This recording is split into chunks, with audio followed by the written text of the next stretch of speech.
Sa Senado, maanghang kung siya'y makipagtalastasan. Sa kusina, umaapoy din kaya ang kanyang lulutuin. Para kay Senator Jamby Madrigal, kung anong anghang ng kanyang mga birada sa politika. Linuluto tayo sa sariling mantika. Yung kaban ng bayan ay kinakalikot niya. Siya ring tindi ng anghang na nagpapasarap naman sa pambatong putahe ng mga Bicolano. Mainit talaga ho itong iluluto natin. Alam niyo, Jessica, kasi ang lolo ko Bicolano. Ang nag-aapoy na vegetarian laing. Unahin natin yung sili na nabuyo at yung green sili. Wow, iba to. Kasi usually bawang ang unang ginigisa, Senator. Sili. Kasi Bicolano po tayo. Oo, sili agad. Sili muna. Dagdagan natin ng red onions, ng sibuyas, luya. Mukhang ayaw nyo nung medyo sunog na bawang, na? Kasi ang hinuhuli laing nyo. dapat mag-simmer eh. Oh. Hindi dapat masunog kasi pag ang bawang ay masunog, mapait na. Parang sa Senado din, Senator, no? Bawal masunog yung mga... Paano ba yung mga nasusunog na mga testigo nyo doon? Hindi naman nasusunog, nagigisa lang. Nagigisa sila. Hindi nagtagal, inilagay na ang dahon ng gabi. Ang importante dito, wag natin masyadong haluin kasi kundi daw papait. Laing talaga special yan. I've never met a foreigner umayaw sa laing. Oh. Nagluluto ba kayo madalas, Senator? Alam mo yung mother ko, siya ay isang Kapampangan na talagang we grew up nagluluto. Habang hinihintay maluto ang laing, naging mainit din ang usapan namin tungkol sa politika. Bakit nga ho pala kayo bigla-bigla nag-announce na tatakbo? Ang pag-anunsyo ko ay dahil sa prinsipyo at hindi dahil sa ambisyon. Sabi ko, bakit I can make more of a difference in an executive position.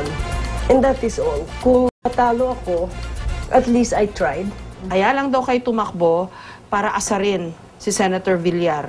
Tulong na lang sa taong bayan na maipakita kung ang tunay niyang pagkatao. At para sa amin, makakasama ito sa bayan. Tila hindi nga maawat sa pag-iinit si Senator Madrigal. Napadagdag tuloy siya ng sili. Ayan na. Sili na para hindi naman hiniwa, panglasa lang.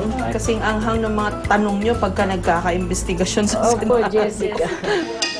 At upang mabalanse raw ang anghang ng laing, gagawa naman siya ng matamis na panghimagas. Baked mango. Yes, this is Tita Chito's famous. I have seen her serve this to diplomats.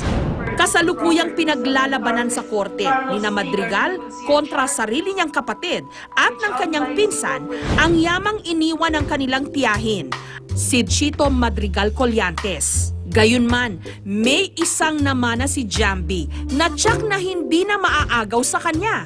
Ito talaga paborito ng maraming tao kasi masarap talaga ito.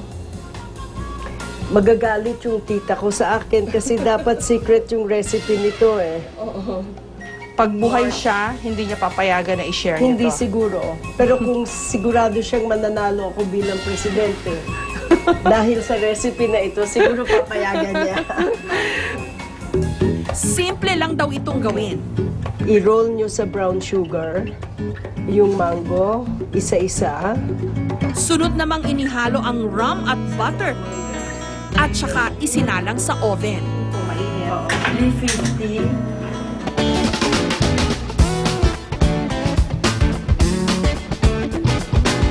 Madam Jessica, ayan, pako salad.